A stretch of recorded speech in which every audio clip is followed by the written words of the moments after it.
தி வால் என அனைவராலும் அழைக்கப்பட்ட சேதேஸ்வர் புஜாரா தனது சர்வதேச கிரிக்கெட் போட்டியில் இருந்து ஓய்வு பெறுவதாக அறிவித்துள்ளார்.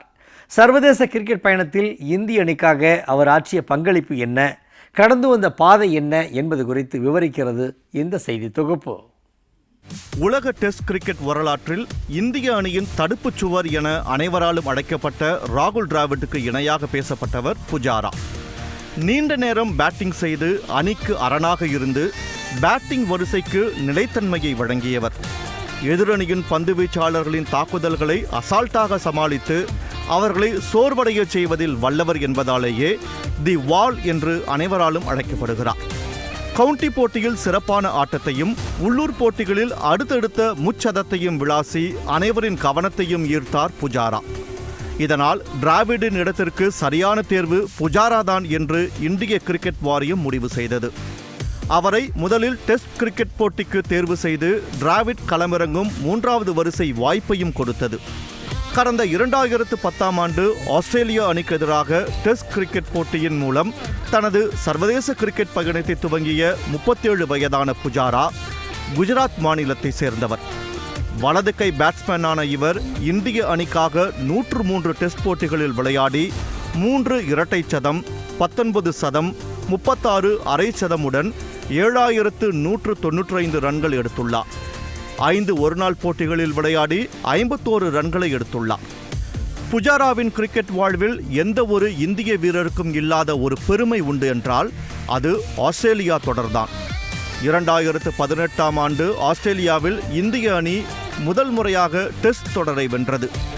அந்த தொடரில் 1258 பந்துகளை எதிர்கொண்ட புஜாரா 3 சதங்கள் உள்பட 521 ரன்களை குவித்தார். இந்த தொடரில் தனது அசாத்தியமான ஆட்டத்தால் தொடர் நாயகன் விருதையும் பெற்றார் புஜாரா.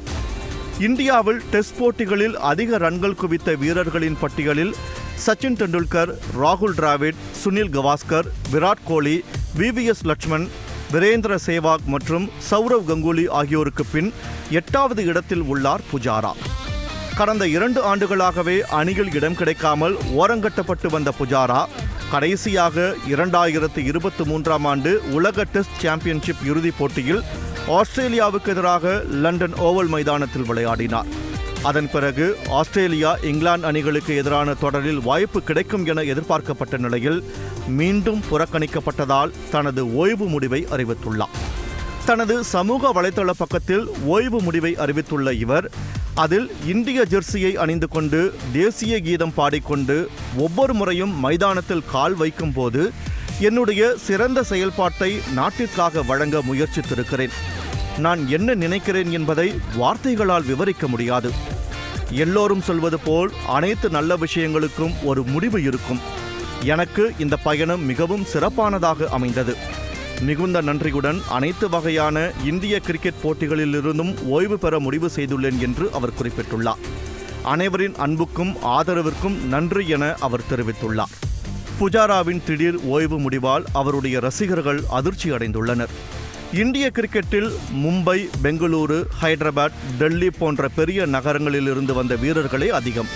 ஆனால் ராஜ்கோட் போன்ற ஒரு சிறிய நகரத்தில் இருந்து வந்த புஜாராவின் கிரிக்கெட் பயணம் இளம் வீரர்களுக்கு ஒரு ரோல் மாடலாக இருக்கும் என்பதில் எந்த ஒரு மாற்று கருத்தும் இல்லை.